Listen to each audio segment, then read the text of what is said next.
तो 12th हो गई और अब ये सवाल दिमाग में घूम रहा है कि आगे क्या। अगर ऐसा है तो आप बिल्कुल सही जगह पर हैं। इंडिया में एंट्रेंस एग्जाम्स की दुनिया एक भूल भुलैया जैसी लग सकती है ना? पर चिंता की कोई बात नहीं। चलिए मिलकर इस रास्ते को आसान बनाते हैं। 12वीं के एग्जाम्स खत्म और बूम, सामने एक ही सवाल खड़ा है, अब क्या। देखिए, एक ऐसी फीलिंग है जिससे लगभग हर कोई गुजरता है। इतने सारे ऑप्शंस, इतना सारा प्रेशर कि सही रास्ता कौन सा है, ये सब सोचकर सिर घूम जाता है ना। और ये सिर्फ एक फीलिंग नहीं है, ये हकीकत है। मतलब सैकड़ों एग्जाम्स हैं और उनसे जुड़े अनगिनत करियर के रास्ते। ऐसे में ये पता लगाना कि भाई शुरू कहां से करें, अपने आप में एक बहुत बड़ा चैलेंज बन जाता है। तो फिर इस उलझन को सुलझाया कैसे जाए? इसका एक तरीका है और इसकी शुरुआत होती है खुद से सही सवाल पूछने से। तो सबसे पहले ये समझते हैं कि ये एग्जाम्स हैं क्या। देखिए, ये सिर्फ कोई टेस्ट नहीं है, इन्हें समझिए अपनी ड्रीम यूनिवर्सिटी या अपने सपनों के करियर का एंट्री गेट। ये एग्जाम्स असल में आपकी नॉलेज और स्किल्स को चेक करते हैं, ये देखने के लिए कि आप उस खास कोर्स के लिए कितने तैयार हैं। तो सवाल यह है कि इतने सारे ऑप्शंस में से सही को चुने कैसे।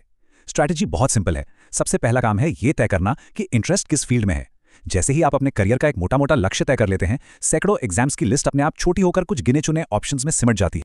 और बस आज हम यही करने वाले हैं। तो चलिए अलग अलग करियर फील्ड्स के हिसाब से जो सबसे जरूरी एग्जाम्स हैं उन पर एक नजर डालते हैं। तो सबसे पहले बात करते हैं इंडिया के सबसे पॉपुलर फील्ड्स में से एक इंजीनियरिंग की। अगर टेक्नोलॉजी, मशीनें और नई नई चीजें बनाना अच्छा लगता है तो ये सेक्शन आपके लिए ही है। इंजीनियरिंग की दुनिया में एंट्री के लिए जो सबसे बड़ा नाम है वो है जेई, यानी जॉइंट एंट्रेंस एग्जामिनेशन। इसका ना एक 2 लेयर स्ट्रक्चर है।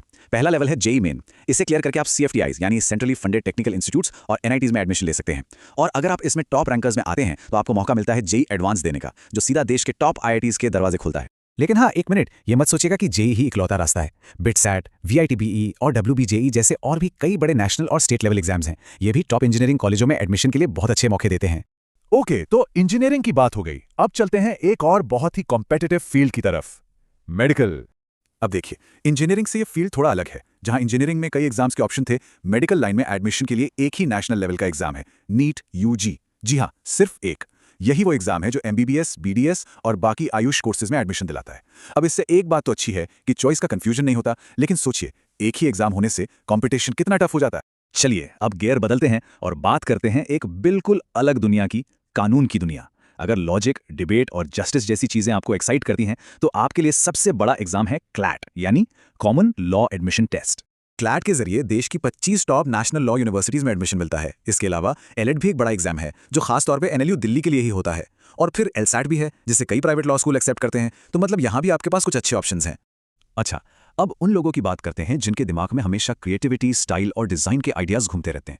जी हाँ, हम बात कर रहे हैं फैशन और डिजाइन की। इस फील्ड में जाने के लिए भी निफ्ट और एनआईडी जैसे अपने खास एंट्रेंस एग्जाम्स होते हैं।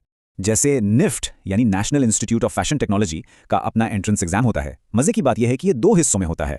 एक होता है गैट यानी जनरल एबिलिटी टेस्ट, जिसमें आपकी जनरल नॉलेज और लॉजिकल सोच देखी जाती है।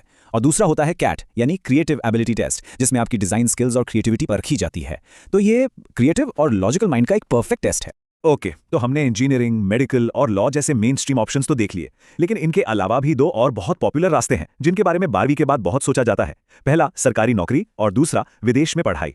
अब ये दोनों रास्ते एक दूसरे से बिल्कुल अलग हैं, पर पॉपुलर दोनों ही हैं।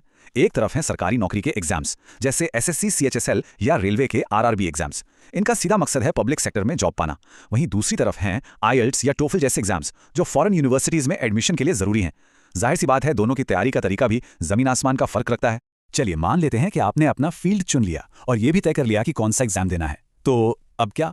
अब आता है सबसे जरूरी पार्ट, तैयारी। क्योंकि सिर्फ एग्जाम का नाम जान लेना ही काफी नहीं है, उसे क्रैक करने के लिए एक सॉलिड स्ट्रैटेजी बनाना सबसे ज्यादा जरूरी है। तो यहां आपके लिए 4 सिंपल लेकिन बहुत काम की टिप्स हैं। नंबर 1, एक प्लान से शुरू करें। एक ऐसा टाइम टेबल बनाएं जिसे आप सच में फॉलो कर सकें। नंबर 2, नोट्स बनाएं। जब आप लिखते हैं तो चीजें बेहतर याद रहती हैं। नंबर 3, पुराने पेपर्स सॉल्व करें। इससे एग्जाम का पैटर्न और सवालों का टाइप समझ आ जाता है। और सबसे जरूरी नंबर 4, अपनी हेल्थ का ध्यान रखें। अच्छा खाएं, पूरी नींद लें। याद रखिए, एक हेल्दी दिमाग ही बेस्ट परफॉर्म कर सकता है। तो अब फैसला आपको करना है। ये जानकारी तो बस एक शुरुआती गाइड थी। असली सफर तो अब शुरू होगा, अपने ऑप्शंस पर और रिसर्च करने का, अपने इंटरेस्ट को गहराई से समझने का और अपने फ्यूचर की तरफ पहला कदम बढ़ाने का। तो आप सबसे पहले कौन सा रास्ता एक्सप्लोर करने वाले हैं?